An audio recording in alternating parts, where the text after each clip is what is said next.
आपने कहा था कि आप कॉमेडी एक्टर हैं, तो फिर इतने उदास क्यों हैं? मुस्कुराइए क्यों नहीं? जयपुर शहर में आफ्टरलाइफ नाम की एक पुरानी दुकान में एक बूढ़ा आदमी दुकान के इकलौते ग्राहक को दिलासा दे रहा था। हमारा पूरा परिवार आपका शो देखना पसंद करता है। हम सब आपके फैन हैं। आपका शो हमेशा हमारे साथ डिनर पर रहता है। अगर वो नहीं आता तो उस रात कुछ अधूरा सा लगता है। बूढ़ा आदमी काफी देर तक बड़बड़ाता रहा। फिर कोने में खड़ा युवक धीरे से मुड़ा। वह करीब 20 साल का लग रहा था। उसने कैजुअल कपड़े पहने थे और उसके बाल बिखरे हुए थे। वह देखने में बहुत सुंदर नहीं था, लेकिन उसके चेहरे पर एक अजीब सी उदासी छाई हुई थी। जिस शो में मैं काम करता था, उसका प्रसारण बंद हो गया है। मुझे 3 दिन पहले मेरी एजेंसी से निकाल दिया गया। कोई बात नहीं, तुम इतने अच्छे अभिनेता हो, तुम्हें जल्द ही कोई नई नौकरी मिल जाएगी, सज्जन बॉस ने दिलासा दिया। लेकिन युवक ने केवल अपना सिर हिलाया। उसने इस विषय को आगे नहीं बढ़ाया। बॉस, मैंने यहाँ उपलब्ध सभी सेकंड हैंड गेम खेल लिए हैं। क्या आपके पास हाल ही में कोई नया स्टॉक आया है? हाँ, कुछ तो हैं, लेकिन आपकी मौजूदा स्थिति को देखते हुए मैं आपको उन अत्यधिक खूनी और डरावने गेम खेलने की सलाह नहीं दूंगा। बॉस ने काउंटर के नीचे से एक काला डिब्बा निकाला। डिब्बा किसी अज्ञात पदार्थ से बना था और काफी भारी लग रहा था। क्या आपने पहले कभी याशिकेई गेम खेले हैं? याशिकेई? बॉस ने बॉक्स से एक पुराना गेमिंग हेलमेट निकालते हुए समझाया। आजकल तकनीक दिन-ब-दिन उन्नत होती जा रही है, लेकिन लोग जीवन के सरल सुखों से दूर होते जा रहे हैं। आजकल लोगों को कई तरह के दैनिक दबावों का सामना करना पड़ता है। एक अच्छा याशिकेई गेम मन को शांत करने और आत्मा को सुकून देने में मदद कर सकता है। मुझे लगता है कि आपको इसे आजमाना चाहिए। बॉस से हेलमेट लेने के बाद युवक कुछ देर तक हिचकिचाया। अंत में उसने सिर हिलाकर कहा, मालिक, इस खेल का नाम क्या है? परिपूर्ण जीवन। खरीदारी करने के बाद अभी ने अपना मास्क पहना, टोपी नीचे खींची, हेलमेट को गले लगाया और दुकान से निकल गया। उसने ऐसा पहचाने जाने के डर से नहीं किया, बल्कि वह जितना हो सके सामाजिक मेलजोल से बचना चाहता था। अपने किराए के घर पहुंचकर अभी धीरे धीरे आराम करने लगा। उसने टीवी चालू किया और बाथरूम जाने से पहले कुछ देर चैनल बदले। नेशनल स्कूल और ड्रामा एक्टिंग अकादमी से स्नातक होने के बाद उसने हर दिन कड़ी मेहनत की ताकि वह एक ऐसा हास्य अभिनेता बन सके जो सभी को खुश कर सके। हालांकि कड़ी मेहनत का फल मिलना हमेशा जरूरी नहीं होता। इंडस्ट्री में बिना किसी जान पहचान के उसने सालों तक कड़ी मेहनत की, तब जाकर उसे कैमरे के पीछे से सामने आने का मौका मिला। लेकिन किसी कारणवश उसे उसकी एजेंसी से निकाल दिया गया। उसके चेहरे से पानी बह रहा था। अभी ने आईने में खुद को देखा। उसने मुस्कुराने के लिए अपनी उंगलियों को होठों के कोनों पर टिकाया। आह भरते हुए अभी ने आईने पर लगे पोस्टिट नोट्स फाड़ दिए। उन पोस्टिट नोट्स पर एक ही संदेश कई बार दोहराया गया था, अपने जीवन में सबसे अच्छा अभिनेता आप स्वयं होते हैं। बाथरूम से बाहर निकलकर अभी अपनी स्टडी टेबल पर लौट आया। उसने टेबल पर रखे गेमिंग हेलमेट को ध्यान से देखना शुरू किया। उसने पहले भी परफेक्ट लाइफ गेम के बारे में सुना था। किंवदंती के अनुसार perfect life deep space technology और इमॉर्टल फार्मास्यूटिकल का संयुक्त प्रयास था। यह एक बेहद ही आकर्षक वर्चुअल रियलिटी गेम था और यह दुनिया का पहला ऐसा गेम था जो गेम में सूंघने, छूने और स्वाद लेने की वास्तविक इंद्रियों का अनुकरण कर सकता था। इसे सर्वश्रेष्ठ गेम का दर्जा दिया गया था। सैद्धांतिक रूप से यदि किसी खिलाड़ी का वास्तविक दुनिया से कोई भौतिक संबंध न हो तो वह आभासी दुनिया में हमेशा के लिए जीवित रह सकता है। यह किसी साइंस फिक्शन उपन्यास की कहानी जैसा लगता था, लेकिन डीप स्पेस टेक्नोलॉजी और इमॉर्टल फार्मास्यूटिकल दोनों के शोधकर्ताओं के नेतृत्व में कुछ भी संभव था। आखिरकार एआई और चिकित्सा प्रौद्योगिकियों में प्रगति के साथ इन दोनों तकनीकी दिग्गजों ने अतीत में कई चमत्कार किए थे। जब यह गेम पहली बार रिलीज हुआ तो इसने जनता के बीच हलचल मचा दी। Deep space technology aerospace, AI और दूरसंचार के क्षेत्र में अग्रणी कंपनी थी, जो अंतरिक्ष प्रवास की परियोजना पर अध्ययन और शोध कर रही थी। दूसरी ओर इमॉर्टल फार्मास्यूटिकल जैव प्रौद्योगिकी और मानव तंत्रिका तंत्र इंजीनियरिंग के क्षेत्र में अग्रणी कंपनी थी, जिसका उद्देश्य मानव जीवन के परम सत्य को उजागर करना था। गेमिंग जगत से असंबंधित इन दो कंपनियों ने एक नया गेम विकसित करने के लिए भारी मात्रा में धन लगाने का लक्ष्य रखा। बहुत से लोगों को इस बात का अंदाजा नहीं था कि वे क्या कर रहे हैं। परफेक्ट लाइफ के बारे में इंटरनेट पर मिली समीक्षाएं मिलीजुली थीं। कुछ समीक्षकों का मानना था कि यह गेम एक आदर्श याशिकेई गेम है, जिसमें खिलाड़ी हर तरह के अनुभव का आनंद ले सकते हैं। यह वास्तव में मानव निर्मित स्वर्ग था। एक आभासी शहर में सब कुछ प्राप्त किया जा सकता था और अपने सभी सपनों को पूरा किया जा सकता था। दूसरी ओर अन्य समीक्षकों ने गेम में नैतिक सीमाओं के अभाव की आलोचना की। उनका मानना था कि यह मानवता के भीतर की सबसे गहरी इच्छाओं को जगा सकता है। अधिकांश गेमों के क्लोज्ड बीटा का परीक्षण पेशेवर गेमर्स और समीक्षकों द्वारा किया जाता था, लेकिन इस गेम के परीक्षकों में अधिकतर संबंधित सरकारी विभागों के सदस्य शामिल थे। इससे ही पता चलता है कि यह गेम कितना अद्वितीय था। बहरहाल अभी ने पहली बार वर्चुअल रियलिटी गेम खेलने की कोशिश की। सुरक्षा के लिहाज से उन्होंने परफेक्ट लाइफ से संबंधित जानकारी खोजने के लिए ऑनलाइन सर्च किया। संबंधित विभागों की निगरानी में परफेक्ट लाइफ ने 5 सीबी कंट्रोल टेस्ट पूरे किए और 3 बड़े पैच से गुजरी। आज रात परफेक्ट लाइफ आधी रात को अपना 6ठा सीबी शुरू करेगी। यदि सब कुछ ठीक रहा तो यह सीबी वास्तविक प्रसव से पहले अंतिम परीक्षण होगा। अगर गेम अभी तक सीबी पर आया ही नहीं है तो बॉस को यह गेम कैसे मिल गया? क्या कंपनी में उनका किसी से कोई जान पहचान है? इसके अलावा इंटरनेट पर यह भी बताया जा रहा है कि परफेक्ट लाइफ के साथ गेमिंग हेलमेट नहीं मिलेगा, बल्कि गेमिंग हब के साथ बेचा जाएगा। इसकी कीमत लगभग 5,000 है। कुछ देर सोचने के बाद अभी इस नतीजे पर पहुंचा कि उसके साथ धोखा हुआ है। इस गेमिंग हेलमेट के अंदर मौजूद गेम शायद परफेक्ट लाइफ का पायरेटेड वर्जन था, लेकिन चूंकि उसने इसके लिए पैसे दे दिए थे, इसलिए अभी ने सोचा कि इसे आजमाकर देखने में कोई हर्ज नहीं है। सभी सर्किट जोड़ने के बाद जब लाइट जली तो अभी ने हेलमेट पहन लिया। चारों ओर अंधेरा छा गया। अभी को ऐसा लगा जैसे वह किसी गहरे सागर में डूब गया हो। उसे कुछ भी दिखाई नहीं दे रहा था, लेकिन उसे समाचार प्रसारण की आवाज सुनाई दे रही थी। 31 दिसंबर की सुबह की खबर के अनुसार मार्क्स एआई सिटी का निर्माण अपने अंतिम चरण में है। यह पूरी तरह से स्वचालित शहर मानव इतिहास में एक मील का पत्थर साबित होगा। 31 दिसंबर की सुबह की खबर के अनुसार डीप स्पेस टेक्नोलॉजी के खिलाफ अंतर्राष्ट्रीय एकाधिकार विरोधी जांच फिर से शुरू कर दी गई है। 31 दिसंबर की सुबह की खबर के अनुसार जन कल्याण को बनाए रखने के लिए सरकार ने प्रौद्योगिकी और शिक्षा के क्षेत्र में अधिक धन निवेश करने का निर्णय लिया है, ताकि अधिक उच्च तकनीक वाले उत्पादों को विकसित किया जा सके और अधिक उपयोगी प्रतिभाओं का उत्पादन किया जा सके। 31 दिसंबर की सुबह की खबरों के अनुसार जयपुर शहर की एंटीक स्ट्रीट के आसपास भीषण आग लग गई। कई पुरानी दुकानें नष्ट हो गईं। संभावना है कि यह किसी फरार अपराधी का काम हो सकता है।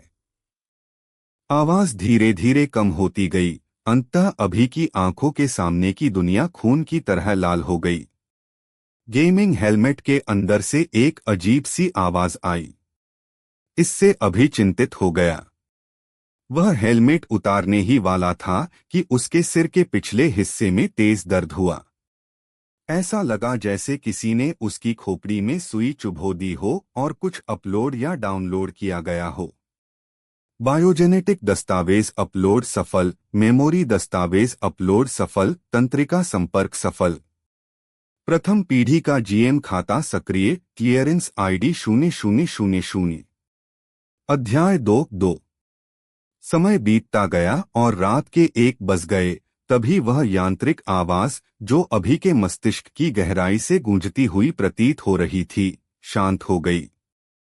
अब आप अपनी मनचाही आदर्श जिंदगी चुनने के लिए स्वतंत्र हैं। बर्फीली कठोर सतह ने अभी की चेहरे की मांसपेशियों को उत्तेजित कर दिया। युवक ने धीरे धीरे अपनी आंखें खोलीं और पाया कि वह एक अपरिचित कमरे में औंधा लेटा हुआ है। कमरा लगभग 70 घन मीटर का था। फर्नीचर पर धूल की मोटी परत जमी हुई थी। दीवार पर गहरे लाल रंग के धब्बे थे। हे भगवान, सिरदर्द! ऐसा लग रहा था जैसे किसी ने मेरे सिर के पिछले हिस्से में छेद कर दिया हो। हल्की सी फफूंदी की गंध उसकी नाक में आई। अभी अपने आसपास की हर चीज को स्पष्ट रूप से महसूस कर सकता था। उसकी सूंघने, देखने, सुनने, छूने और चखने की सभी इंद्रियां ठीक थीं। यह गेमिंग की दुनिया असली जीवन से अलग नहीं थी। जमीन पर चुपचाप बैठे हुए अभी ने अपने आसपास के खाली और जर्जर कमरे का जायजा लिया। कमरे का लेआउट और फर्नीचर का स्टाइल उसे किसी पुराने घर की याद दिला रहा था। हर जगह धूल थी, जिससे पता चलता था कि यह जगह लंबे समय से खाली पड़ी है। तो यह मेरा गेम वाला घर है, अभी सिर के पीछे हाथ फेरते हुए खड़ा हो गया। गेम के इंट्रो के आधार पर यह इयाशिकेई शैली का एक लाइफ सिमुलेटर गेम होना चाहिए। यह एक ओपन वर्ल्ड गेम है जिसमें कोई तय प्लॉट नहीं है।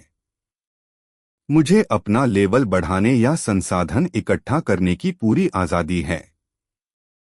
मैं एक वर्चुअल गर्लफ्रेंड भी ढूंढ सकता हूं, जिसके साथ मैं वर्चुअल प्यार और रिश्ते बना सकूं। अभी अभी आगे क्या करना है, इस बारे में सोच ही रही थी कि तभी दरवाजे पर दस्तक हुई। लिविंग रूम से गुजरते हुए अभी ने चोरी चोरी दरवाजा खोल दिया। गलियारे से आती हल्की रोशनी कमरे में फैल गई, मानो सन्नाटा और उदासी को दूर भगा रही हो। युवक, तुम हमारे नए किराएदार हो, है ना? दरवाजे के बाहर से एक दोस्ताना आवाज आई। कूड़े से भरे गलियारे में चांदी जैसे बालों वाली एक दादी खड़ी थीं, जिनके चेहरे पर एक प्यारी सी मुस्कान थी। नया साल है। दादी ने घर के बने पकौड़े बनाए हैं। आओ हमारे साथ रात का खाना खाओ। छुट्टी के दिन अकेले मत रहो। आधुनिक शहर में हर कोई अपनी जिंदगी में व्यस्त था। आमतौर पर एक ही इमारत में रहने वाले पड़ोसी 1 महीने में कुछ शब्द भी नहीं बोलते थे। इसलिए अभी को अपने जीवन में पहली बार इस तरह का निमंत्रण मिला था। धन्यवाद, लेकिन मैं आप पर बोझ नहीं डालना चाहता। अभी को नौकरी से निकाले जाने के बाद से ही उसने अपने चारों ओर एक सामाजिक घेरा बना लिया था। वह दूसरों के साथ ज्यादा मेलजोल नहीं रखना चाहता था। मेरा बेटा और बहू दोनों घर से बाहर हैं। घर पर सिर्फ मैं और मेरा छोटा पोता ही हैं। मैंने बहुत खाना बना लिया है और हम दोनों के लिए इसे खत्म करना मुमकिन नहीं है, इसलिए आप हम पर बोझ नहीं डालेंगे। दादी ने अभी को ऐसे प्यार और स्नेह से देखा जैसे वह अपने बच्चों को देख रही हों। उनके हर शब्द में स्नेह और प्यार झलक रहा था। परंपरा के अनुसार पकौड़ी एकता का प्रतीक होती है और नए साल का स्वागत करने के लिए खाई जाती है। जनवरी को पकौड़ी खाने से पिछले साल की नकारात्मक ऊर्जा दूर हो जाएगी। मैं जानती हूं कि आप जैसे नौजवान के लिए बड़े शहर आकर काम करना और गुजारा करना कितना मुश्किल होगा। आइए हमारे साथ नए साल का सादा भोजन कीजिए। दादी ने अपना निमंत्रण जोर शोर से दिया। अगर यह असल जिंदगी होती तो अभी उन्हें मना करने के कई बहाने बना लेता, लेकिन क्योंकि यह एक खेल था, इसलिए उसे यह सोचना पड़ा कि शायद यह कहानी का एक जरूरी हिस्सा हो। सिर हिलाकर अभी ने बैठक की मेज पर रखी चाबियों का गुच्छा उठाया और दादी के पीछे पीछे नीचे चला गया।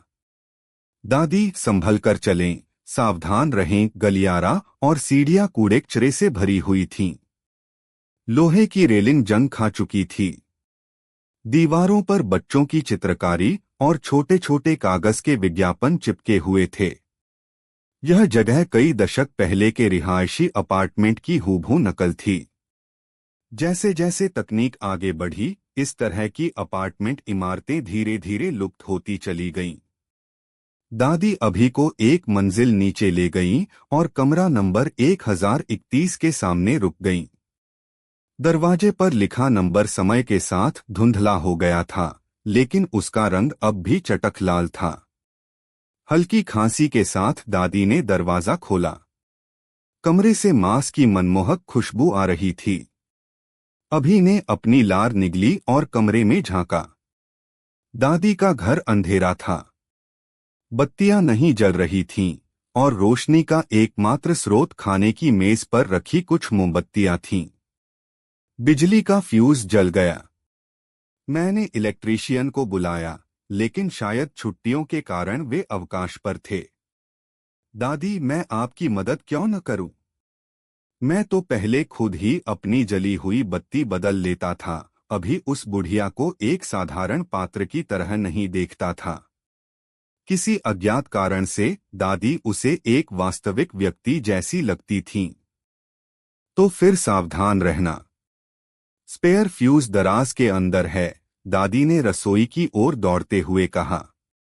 चूल्हे पर उनका मांस पक रहा था। अतिरिक्त सीढ़ी का उपयोग करते हुए अभी ने जले हुए फ्यूज को बदल दिया। उसने इलेक्ट्रिक ब्रेक खींचा और अंधेरे कमरे में तेज रोशनी लौट आई। खिलाड़ी 0000 के लिए सूचना। ग्रेड जी सामान्य मिशन, फ्यूज बदलना पूरा हुआ। अनिता के साथ मित्रता 5 बढ़ गई है। शांतिपूर्ण पड़ोसी संबंध बनाना एक परिपूर्ण जीवन की ओर पहला कदम है। एक ठंडी और भावनाहीन रोबोटिक आवाज अभी के दिमाग में गूंजी। मिशन सिस्टम सक्रिय हो गया है। नए खिलाड़ी मिशन अपडेट किए गए हैं। नए खिलाड़ी मिशन पूरे करने से आपको इस दुनिया के बारे में सब कुछ बेहतर ढंग से समझने में मदद मिलेगी। उस अपरिचित आवाज के बाद अभी की आंखों के सामने एक खिड़की दिखाई दी, लेकिन इससे पहले कि वह उसे करीब से देख पाता, दादी मछली के स्टू का बर्तन लेकर बाहर आ गईं। ये स्टू अभी अभी चूल्हे से निकला है, गर्मागर्म ही चख लो, दादी ने मुस्कुराते हुए खाना परोसा। फिर वो बेडरूम के दरवाजे की तरफ मुड़ी। उसने लोहे का ताला खोला। चेन चेन, खाने का समय हो गया है। कुछ ही देर बाद लगभग 5 या 6 साल का एक छोटा लड़का इठलाता हुआ बाहर आया। उसने अपना सिर झुका रखा था और वह उदास लग रहा था। शायद वह थोड़ी देर पहले अपनी दादी से बहस कर रहा था। पहले खाना खा लो, मुझे अभी कुछ और व्यंजन बनाने हैं। दादी ने फ्रिज खोला और ऊपर वाले हिस्से से जमा हुआ आधा मुर्गा निकाला। बिजली इतने दिनों से नहीं आई है, फिर भी ये इतना जमा हुआ कैसे है? उन्होंने जमे हुए मांस को एक छोटे से डिब्बे में रखा और लापरवाही से खाने की मेज पर रख दिया। दादी, इतने सारे व्यंजन बनाने की कोई जरूरत नहीं है, हम उन्हें खत्म नहीं कर पाएंगे। मेहमानों को बेहतरीन भोजन परोसना हमारी परंपरा है। साथ ही अगर मांस को फ्रिज में ज्यादा देर तक रखा जाए तो वह खराब हो जाएगा। दादी की रसोई में भागदौड़ भरी जिंदगी देखकर अभी को भारतीय नव वर्ष के विज्ञापनों में दिखाई देने वाले आदर्श परिवार की तस्वीर याद आ गई। अभी एक अनाथ था। आप सोचेंगे कि उसे कभी छुट्टियों की खुशी का अनुभव करने का मौका नहीं मिला होगा, लेकिन जिस अनाथालय में वह पला बढ़ा वहां ये छुट्टियां मनाई जाती थीं और वे उन्हें बड़े ही शानदार तरीके से मनाते थे, लेकिन वह खुशी क्षणिक थी। अभी मुस्कुराया। खेल में इस अप्रत्याशित गर्माहट को फिर से अनुभव करने का मौका मिलने पर वह आश्चर्यचकित था। मांस की महक हवा में घुल गई थी। रसोई से खाना तलने की आवाज आ रही थी और टीवी पर नए साल का कोई खास कार्यक्रम चल रहा था। हर चीज की सादगी ने इस अपरिचित शहर की उदासी को मानो मिटा दिया था। शायद यही सरल चीजें एक सुखी जीवन का असली सार हैं। जीवन में उतार चढ़ाव आते रहते हैं। यदि कोई गिरने के डर से आगे बढ़ने से इनकार कर दे तो वह हमेशा के लिए अंधेरे में फंसा रह जाएगा। अभी ने करछी उठाई और टुनटुन और खुद के लिए मछली का स्टू एक एक कटोरी में परोसा। दूधिया सफेद सूप से एक मनमोहक खुशबू आ रही थी। अभी ने गरम सूप पर फूंक मारी। जैसे ही उसने एक घूंट लिया, उसने अपनी आंखों के कोने से देखा कि मेज के दूसरी ओर बैठा लड़का कटोरा मेज से उठा रहा है। ये क्या कर रहा है? अभी के कुछ प्रतिक्रिया करने से पहले ही लड़के ने कटोरे को जमीन पर जोर से पटक दिया। मैं ताबूत से निकलने वाली कोई भी चीज कभी नहीं खाऊंगा। छी! लड़के की बात सुनकर अभी के मुंह से मछली का स्टू उड़कर बाहर आ गिरा। ताबूत! बर्तन टूट गए और सूप चारों तरफ फैल गया। शोर सुनकर दादी रसोई से बाहर भागी। टुन, तुमने ये क्या कर दिया? मैं इन्हें नहीं खाऊंगा। चिकन की तरह तुमने इन्हें भी ताबूत से निकाली गई सामग्री से बनाया है। लड़के ने अपना सिर उठाया और उसकी आंखें बुरी तरह लाल थीं। ये क्या बकवास है? इस डर से कि गर्म सूप से लड़का जल न जाए, दादी ने अपना एप्रन उतारे बिना ही खाने की मेज की ओर दौड़ लगाई। अपार्टमेंट मैनेजर ने कहा कि मुर्दों को ताबूतों में ही रखना चाहिए। लड़का अपनी दादी से छूटकर छटपटाया। उसने मेज से जमा हुआ चिकन उठाया और जमीन पर फेंक दिया। उसके बाद वह अपने कमरे में चला गया। वापस यहीं आओ, दादी उस लड़के के पीछे दौड़ पड़ी और अभी को मछली के स्टू का कटोरा लेकर बैठक में ही छोड़ दिया। यह लड़का थोड़ा अजीब है। अभी ने अपना कटोरा धीरे से नीचे रखा। उसने दरवाजे के पीछे पोछा ढूंढा और बुढ़िया की सफाई में मदद करने के लिए आगे बढ़ा। लेकिन जब वह जमीन से जमा हुआ चिकन उठाने के लिए झुका तो उसे कुछ अजीब लगा। लड़के ने कहा था कि वह ताबूत में रखी सामग्री से बनी कोई चीज कभी नहीं खाएगा, लेकिन अभी ने साफ देखा था कि चिकन फ्रिज से निकाला गया था। तो फिर लड़का फ्रिज को ताबूत क्यों समझ रहा था? शायद सुराग लड़के के दूसरे बयान में छिपा था। अपार्टमेंट मैनेजर ने कहा था कि ताबूतों में सिर्फ मरे हुए लोगों को ही रखना चाहिए। क्या ऐसा हो सकता है कि लड़के ने अपने परिवार के फ्रिज के अंदर एक मृत शरीर देखा हो? हम्मर यह विचार मन में आते ही अभी असमंजस में पड़ गया। अध्याय 3। कुछ लोग समय बिताने के लिए खेल खेलते थे, कुछ लोग दूसरों को नीचा दिखाने के लिए। वहीं अभी ने यह खेल इसलिए शुरू किया था क्योंकि उसे आराम का वादा किया गया था, लेकिन अब वह और भी दबाव में महसूस कर रहा था।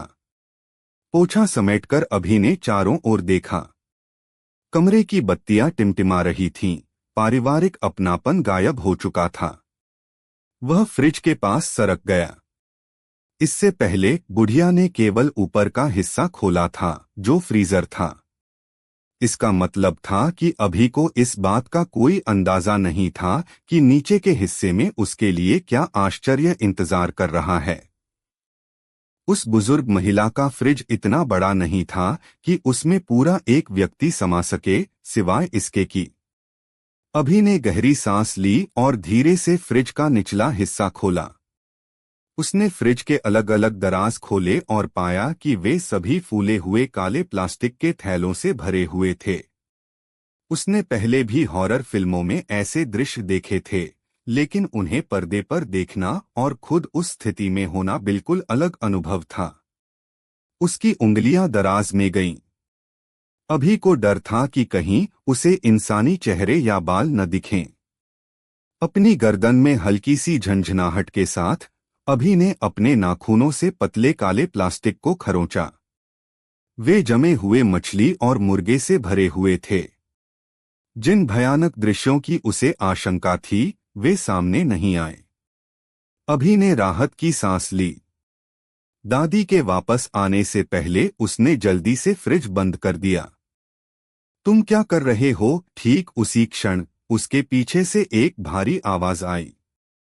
अभी को अचानक रीढ़ की हड्डी में सिहरन सी दौड़ गई। हे भगवान, ये बिना आवाज किए कैसे चल रही है? अभी ने चुपके से पोछा उठाया और पीछे मुड़ा। आखिरकार वो आदमी एक पेशेवर अभिनेता था। उसने जल्द ही अपने चेहरे के हाव भाव को ठीक कर लिया। मैं बस सफाई में मदद कर रहा था।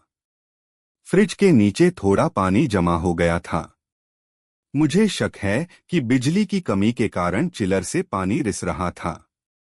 बुजुर्ग महिला के चेहरे पर कोई भाव नहीं बदला। वह हमेशा की तरह उसे एक प्यारी और स्नेहपूर्ण मुस्कान देती थी, लेकिन जितना ज्यादा वह उसे देखता उतना ही असहज महसूस करता। मानो यही एक भाव था जो वह व्यक्त करना जानती थी। दादी, जैसा कि आपने कहा, मैं काफी समय से घर से दूर रह रहा हूं। मुझे आपके परिवार के त्योहार में शामिल होने का मौका देने के लिए धन्यवाद। अभी ने बड़ी सहजता से फर्श पोंछना शुरू कर दिया। अब से हम पड़ोसी हैं, इसलिए अगर आपको कोई परेशानी हो तो बेझिझक मुझसे संपर्क करें। अपने संदेह के बावजूद अभी को ऐसा दिखाना पड़ा जैसे उसे कुछ पता ही न हो। अभी ने बैठक कक्ष को अच्छे से साफ किया। उसने देखा कि बुढ़िया को चलने फिरने में दिक्कत हो रही थी। उन्हें चलने में परेशानी हो रही थी तो फिर वो पहले भूत की तरह फुर्तीली कैसे चल रही थीं? खैर, काफी देर हो चुकी है। आपको आराम करना चाहिए। मैं अब आपको परेशान नहीं करूंगा। जैसे ही वह जाने लगा, उसके दिमाग में फिर से रोबोटिक आवाज गूंजी, खिलाड़ी 0000 के लिए सूचना। आपके अच्छे व्यवहार से अनीता पर अच्छा प्रभाव पड़ा है। अनीता के साथ मित्रता 5 बढ़ गई है। शांतिपूर्ण पड़ोसी संबंध बनाना एक परिपूर्ण जीवन की ओर पहला कदम है। जब अभी का ध्यान सिस्टम नोटिफिकेशन की ओर भटका हुआ था, तभी वह बुढ़िया उसके पीछे प्रकट हो गई। मैं तुम्हें ये बात रात के खाने के समय बताना चाहती थी, लेकिन मुझे नहीं लगता कि तुम जल्दी वापस आओगे। तुम अच्छे बच्चे हो और दादी तुम्हें पड़ोसी के रूप में पाकर खुश हैं, लेकिन मुझे तुम्हें ये बताना जरूरी है। सस्ते किराए के चक्कर में मत रुको। जितनी जल्दी हो सके वहां से चले जाओ। तुम्हारे उस घर में कुछ घटनाएं घटी हैं। किस तरह की घटनाएं? अच्छा होगा कि तुम ज्यादा न जानो। बस इतना याद रखना, रात को सोने से पहले अपने बाथरूम का दरवाजा बंद करना जरूरी है। बुढ़िया ने मानो बातचीत में दिलचस्पी खो दी हो और फिर रसोई की ओर मुड़ गई। थोड़ी देर में रसोई से एक अजीब सी आवाज आई और उसके बाद मांस की तेज और स्वादिष्ट खुशबू फैली। अभी ने इसे जाने का संकेत समझा और चला गया। दादी के घर से बाहर निकलते ही उसका दिल आखिरकार शांत हुआ। इस खेल में कुछ तो गड़बड़ लग रही है। सच कहें तो अभी को बूढ़ी औरत के फ्रिज में कटे हुए शरीर के अंग तो नहीं मिले, लेकिन कई संदिग्ध बातें उसे नजर आईं। उदाहरण के लिए, जब वह पहुंचा तो बूढ़ी औरत ने उसे बताया कि उसके घर का फ्यूज जल गया है। मान लीजिए कि फ्यूज अच्छी क्वालिटी का था, तो फ्यूज जलने का एकमात्र कारण बिजली का ओवरलोड होना ही हो सकता है। हालांकि जब अभी ने पहले बूढ़ी औरत के घर की सफाई की थी, तो उसने चुपचाप रसोई और बैठक का जायजा लिया।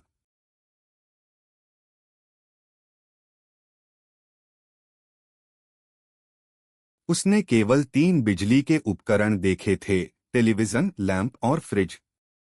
इतने कम उपकरणों से फ्यूज नहीं जल सकता था, इसलिए एकमात्र स्पष्टीकरण यही हो सकता है कि कुछ अन्य बिजली के उपकरण छिपाकर रखे गए थे। लड़के का कमरा बंद था। बुढ़िया ने अपने पोते को क्यों बंद किया? क्या उसे डर था कि कहीं लड़का गलती से मुझसे कुछ कह न दे? या फिर लड़के के कमरे में दूसरा फ्रिज भी हो सकता है? लड़के के लाशों के बीच सोने के ख्याल से अभी कांप उठा। उसने डरावने गलियारे की तरफ देखा। हर बंद दरवाजे के पीछे से मानो कोई उसे देख रहा हो। अचानक यह जगह इतनी डरावनी क्यों लग रही है? अभी जल्दी से अपने घर लौट आया। उसने चाबियों के गुच्छे में कई अलग अलग चाबियां आजमाई, तब जाकर उसे सही चाबी मिली। अभी अपने घर की सुरक्षा में घुस गया। खाली बैठक कक्ष को देखकर उसने गहरी सांसें लीं। क्या मैं बेवजह परेशान हो रहा हूं? पता नहीं क्यों यह इयाशिकेई गेम मुझे रेजिडेंट इविल गेम जैसा लग रहा है। एक गिलास पानी पीने के बाद अभी कमरे में इधर-उधर टहलने लगा। बुढ़िया के अंतिम शब्द उसके दिमाग में एक बुरे मंत्र की तरह गूंज रहे थे। अच्छा होगा कि तुम ज्यादा न जानो। बस इतना याद रखना। रात को सोने से पहले अपने बाथरूम का दरवाजा बंद करना। अभी ने अपने आसपास का जायजा लिया। घर की हालत पहले बेहतर थी, लेकिन बारीकी से निरीक्षण करते समय अभी की नजर एक अजीब बात पर पड़ी। बाथरूम की खिड़की को छोड़कर घर की हर खिड़की मोटे, अपारदर्शी पर्दे से ढकी हुई थी। एक खिड़की के पास पहुंचकर अभी ने पर्दे का एक कोना हटाया। पर्दे के नीचे वाली खिड़की लकड़ी के तख्तों से बंद थी। अभी ने लकड़ी के गैप से झांका और उसे एक धुंधला शहर दिखाई दिया। गेमिंग की दुनिया विशाल थी और उस पर छाया अंधेरा क्षितिज तक फैला हुआ था। वादे के मुताबिक मनमोहक दृश्य और सुकून देने वाला बैकग्राउंड म्यूजिक कहाँ है? अभी ने पर्दा नीचे कर दिया। अभी को एहसास हुआ कि उसे ऑनलाइन जो समीक्षाएं मिली थीं, वे शायद अधूरी थीं। गेम में शायद कुछ ऐसे तत्व थे जिनका विज्ञापन नहीं किया गया था या जिन्हें दूसरों ने नहीं पहचाना था। या मैं गेम गलत तरीके से खेल रहा हूं? ध्वनि की गुणवत्ता, दृश्य प्रभाव और अंतःक्रियाशीलता के मामले में यह गेम निश्चित रूप से अभी द्वारा खेला गया सबसे बेहतरीन गेम था। वास्तव में इसने उसकी हर उम्मीद को पार कर दिया। लेकिन किसी तरह इस गेम में सब कुछ ज्यादा ही वास्तविक सा लग रहा था। सोफे पर बैठे हुए अभी ने अपनी आंखें बंद कर लीं। उसके दिमाग में दो विंडो तैरने लगीं। एक उसकी कैरेक्टर प्रोफाइल थी और दूसरी मिशन इंटरफेस। जब उसने बूढ़ी औरत को फ्यूज लगाने में मदद की तो मिशन इंटरफेस सक्रिय हो गया। आवाज ने कहा कि नए खिलाड़ी मिशन पूरे करने से उसे गेमिंग की दुनिया को बेहतर ढंग से समझने में मदद मिलेगी। यह सोचकर अभी ने मिशन इंटरफेस खोला। तीनों नए खिलाड़ी मिशनों को देखते हुए उसका चेहरा उलझन से भर गया। नए खिलाड़ी का पहला मिशन, स्नान करें। नए खिलाड़ी का मिशन 2, एक टेलीविजन शो देखें। नए खिलाड़ी का मिशन 3, नींद। मिशन इतने सरल थे कि यह हास्यास्पद था।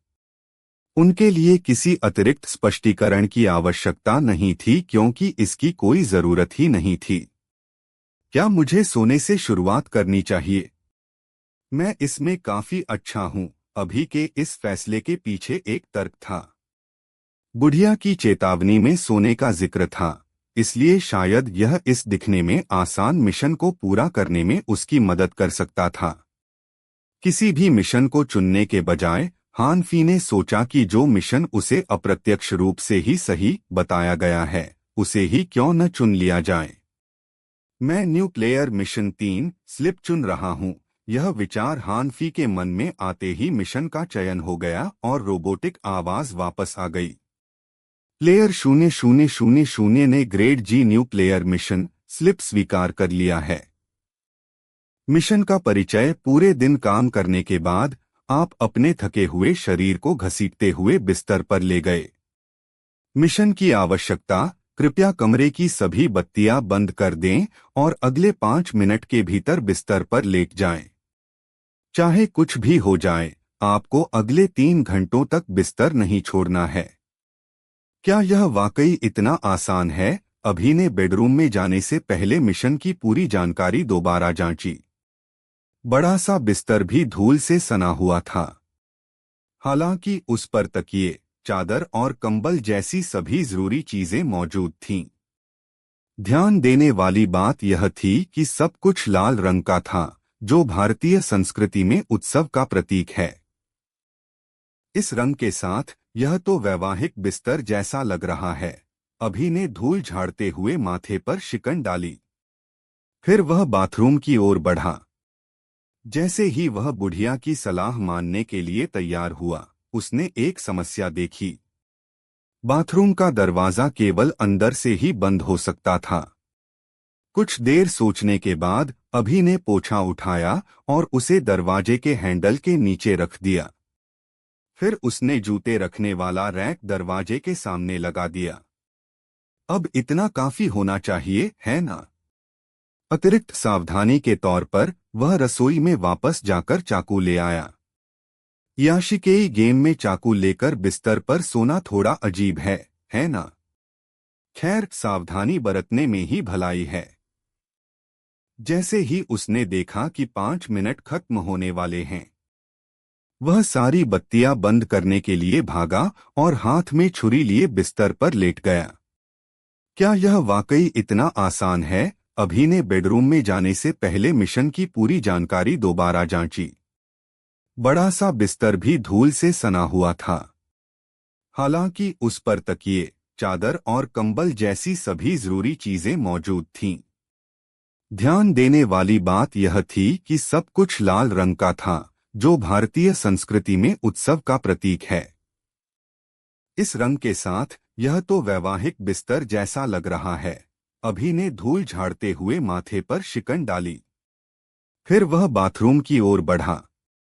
जैसे ही वह बुढ़िया की सलाह मानने के लिए तैयार हुआ, उसने एक समस्या देखी। बाथरूम का दरवाजा केवल अंदर से ही बंद हो सकता था। कुछ देर सोचने के बाद अभी ने पोछा उठाया और उसे दरवाजे के हैंडल के नीचे रख दिया। फिर उसने जूते रखने वाला रैक दरवाजे के सामने लगा दिया। अब इतना काफी होना चाहिए, है ना?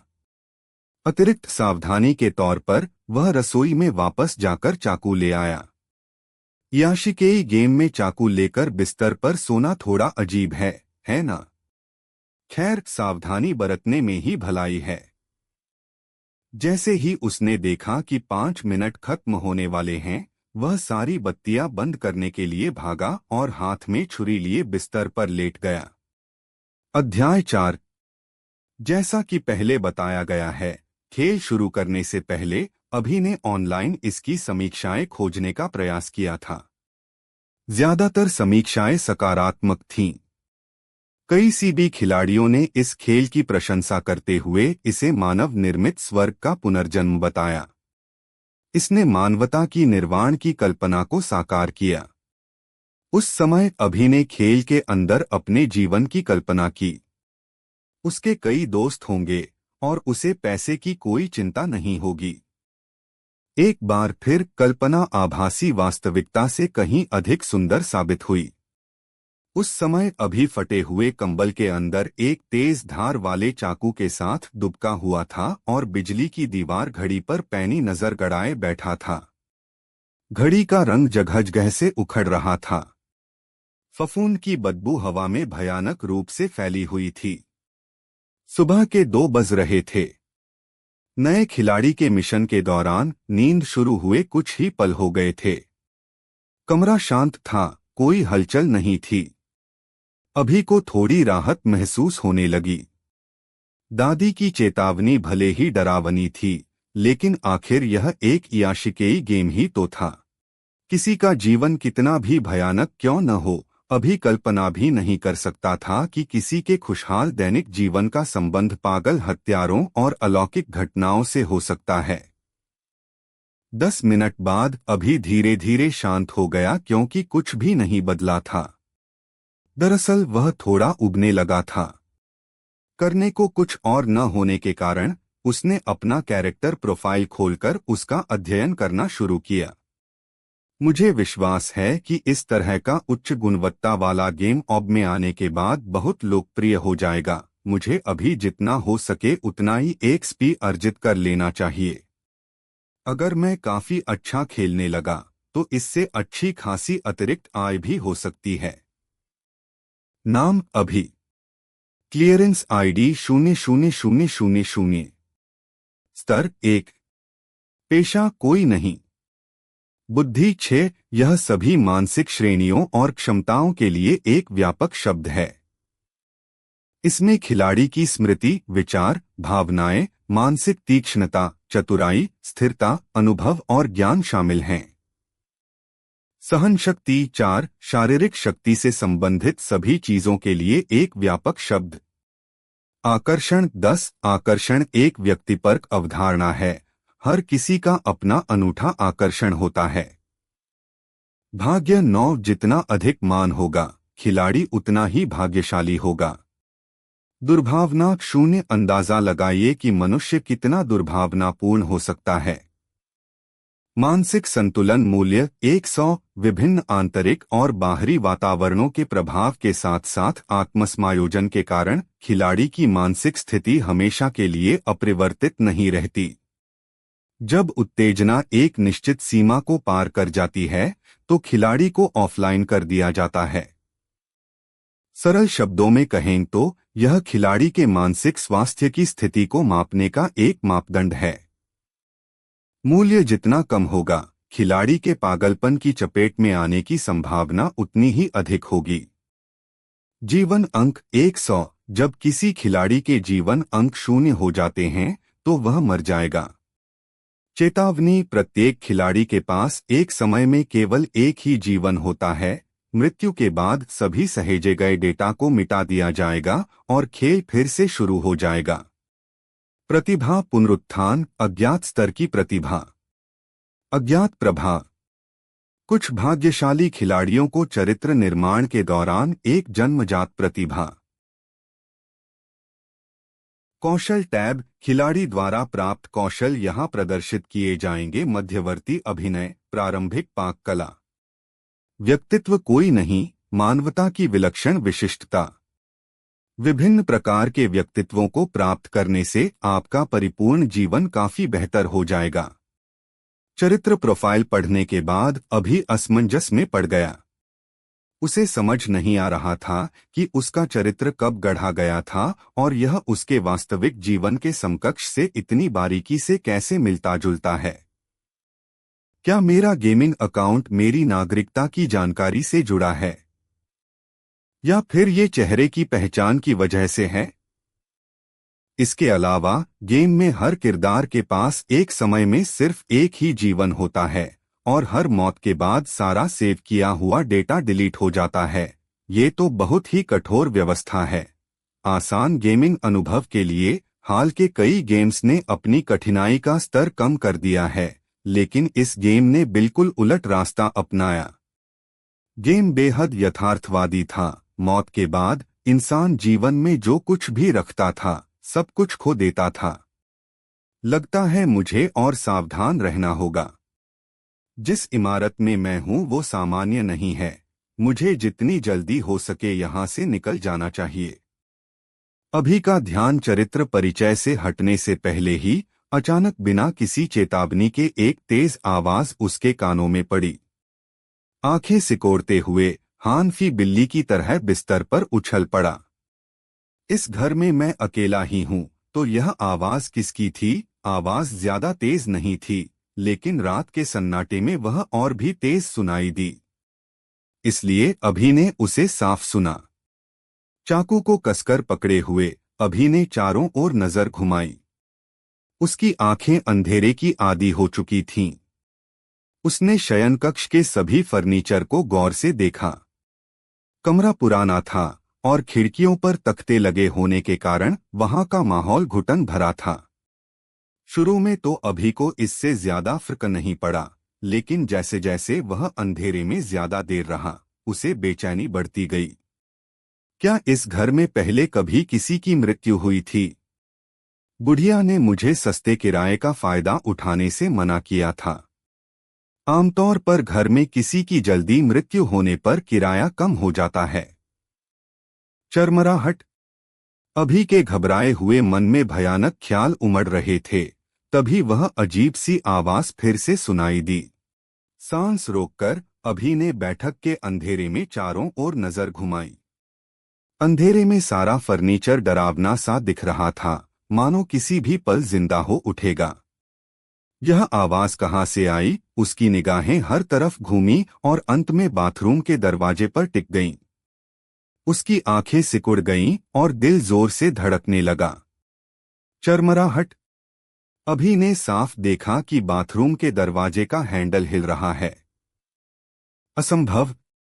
मैंने लाइट बंद करने से पहले बाथरूम चेक किया था, अंदर कोई नहीं था। उसके आसपास का वातावरण मानो जम गया। अभी पलके भी नहीं झपका पा रहा था। बाथरूम के दरवाजे का ताला पुराने घरों में इस्तेमाल होने वाले ताले जैसा था। ताले के दोनों सिरे आपस में जुड़े हुए थे, यानी अगर कोई अंदर से हैंडल घुमाता तो वह बाहर से भी घूम जाता। दादी ने मुझे बाथरूम का दरवाजा बंद करने को कहा था। क्या इसका मतलब यह है कि उन्हें पता था कि अंदर कुछ छिपा है? नींद तुरंत गायब हो गई। विश्वविद्यालय प्रवेश परीक्षा के दौरान भी वह इतना एकाग्र नहीं था। बिजली की घड़ी जोर से टिक टिक कर रही थी। समय धीरे धीरे बीत रहा था। सुबह 2 बजे बाथरूम के दरवाजे का हैंडल फिर से चरमराया। बाथरूम के अंदर बंद कोई चीज और भी ज्यादा गुस्से में लग रही थी। उसकी हरकतें पहले से कहीं ज्यादा अस्पष्ट हो गईं। खाली कमरे के अंदर बाथरूम के दरवाजे का हैंडल ऊपर नीचे हिलने लगा। चरमराहट, चरमराहट, चरमराहट। दरवाजे की कंपन से उस आदमी की नसें तन गईं। अभी दरवाजे के हैंडल से सटी पोछे को टकटकी लगाए देखता रहा।